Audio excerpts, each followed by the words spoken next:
Hi. My name is Sakina. What's your name? Hi Sakina, my name is Vicky. Nice to meet you.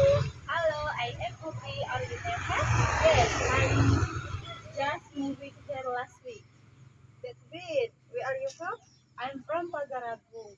What about you? We've been living here for years. I see and I have hair. Oh, really? Then I guess you would know I was around there. Of course, we can show you around sometime. Yes, the Esplanade for nearby. Maybe we can hot the east weekend. That sounds awesome. I like love that. See you.